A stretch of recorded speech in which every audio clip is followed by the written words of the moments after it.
Olá, meu nome é Antônio Roberto Vinha, sou cientista político. Estamos no dia 26 de junho de 2016, domingo. De novo, bastante seis, né? Esse ano a gente vai ter bastante seis. Olha só, se discute bastante a questão da monarquia como projeto de poder. E eu sempre quis comentar um pouquinho essa questão de como a gente lida com a questão aqui culturalmente falando em matéria de monarquia. Nós já fomos um país continental monárquico, né? E como você sabe, nós passamos a ser república. Eu já comentei isso em algum outro vídeo, dizendo exatamente a questão assim, olha, nós tínhamos uma situação onde poucas pessoas tinham acesso à informação, poucas pessoas tinham acesso à capacidade de leitura, não sabiam ler e escrever, a maioria do povo brasileiro na época não tinha capacidade de saber ler e escrever. E dentre essas pessoas, eu vou dizer assim, mulheres não tinham direito a voto, não tinham direito a opinião, e eram poucas as mulheres que sabiam ler e escrever, né? A maioria delas não sabia.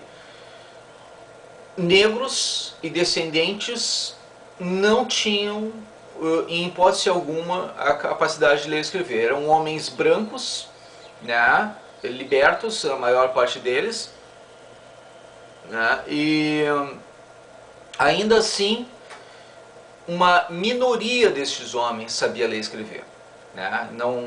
Os homens não eram todos que sabiam ler e escrever, mesmo os brancos, né? O que acontecia? Era só a nobreza e o clero que tinha acesso à leitura, à capacidade de ler e escrever. Isso não só no Brasil, isso no mundo todo naquele período, né? Então, ter uma monarquia, mesmo em um país continental, era possível por conta da habilidade dessas pessoas de saber doutrinar, coordenar, dizer o que era, o que não era, a noção de certo e de errado. Vamos dizer assim, tá, então quer dizer que se fosse hoje o pessoal questionaria e não faria. Bom, a realidade é que a monarquia ela funciona em pequenos países. A maior parte das monarquias existentes hoje, elas acontecem em pequenos países. Acontece em algum lugar continental, assim, com grande continente. Os últimos continentes que tiveram monarquia foi a Rússia e a China. É sério. A Rússia e a China. E aí o que acontece? Acabaram as monarquias, elas se tornaram o quê? Comunistas. Comunistas socialistas. É isso que aconteceu.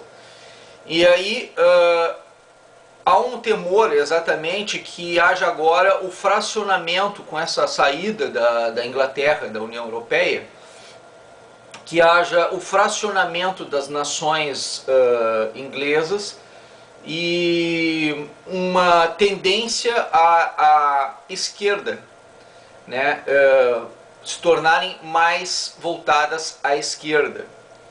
Então há um risco para que haja um fortalecimento das linhas trabalhista e mais à esquerda, mais ao socialismo e comunismo.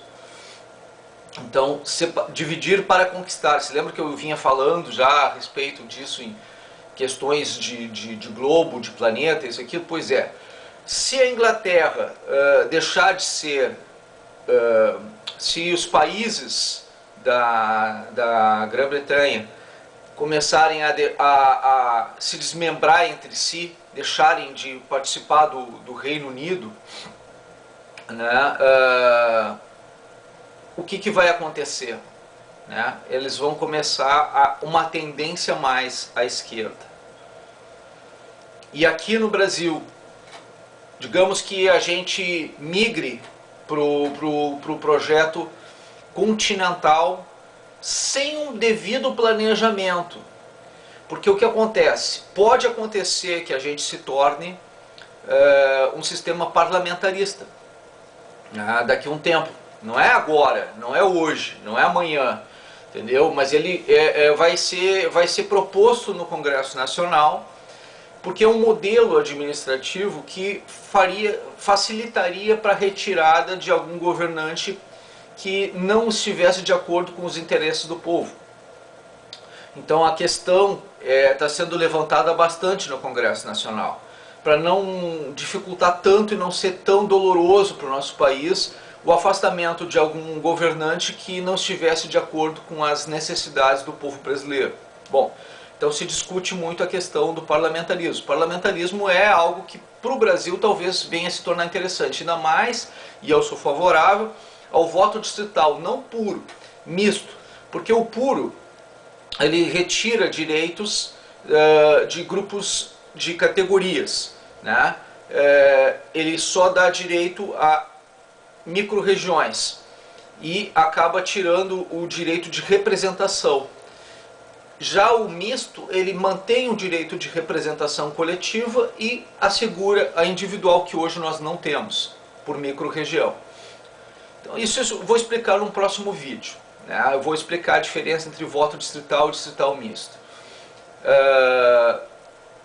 Mas, neste caso especificamente, o que eu estou tentando mostrar para vocês é o seguinte: existe sim a possibilidade de nós fazermos amanhã depois um modelo administrativo, né, de parlamentarismo, e isso poderia tornar o Brasil amanhã depois voltar uma tendência que poderia ser para a estabilidade nacional, a monarquia. Bom, se isso acontecesse, caso isso acontecesse, culturalmente falando, nós temos aqui, por exemplo, a história do o rei Pelé, né, o rei Momo. Quando a gente faz alguma coisa, a gente sempre busca coroar a pessoa, fazer as princesas, as rainhas de beleza. Então existe aquele conceito de monarquia, de nobreza, ainda associa os bons costumes, os bons hábitos, as boas maneiras a um estilo, um comportamento nobre que remete à monarquia. Então, culturalmente, o brasileiro ainda tem muito disso, de nobreza associada à monarquia. Culturalmente, a gente poderia pensar que talvez em um momento de crise institucional, uma crise de cultura, a gente pudesse resgatar os valores primordiais do Brasil, que seria a origem da sua descoberta, né? Que seria a monarquia. Isso seria interessante para o Brasil? Talvez, quem sabe.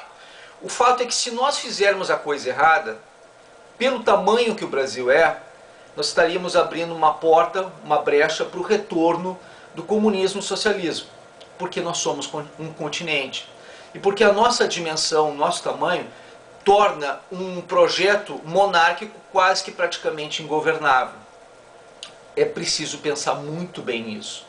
Não podemos simplesmente entrar nisso de cabeça agora, não é o momento para essa discussão. Esse processo, se for acontecer, deve ser gradativo, lento e muito bem planejado. Pode ser uma solução nacional futura, para médio e longo prazo. Agora, a gente não pode jogar isso simplesmente no ventilador agora, como uma solução para o Brasil, para o país. Não é o momento de se fazer isso. É o momento da gente discutir isso com calma, refletir sobre a situação como um dos projetos da reforma política nacional, que pode ser ou não interessante no futuro, uma nova análise sobre esse processo. Até lá o povo precisa ser educado, a gente precisa ensinar as pessoas a discutir política e discutir os problemas nacionais, coisa que ainda não é feita. Então não adianta a gente planejar uma coisa sem discutir e sem dar informação para todos, porque informação é poder. Muito obrigado pela atenção dispensada.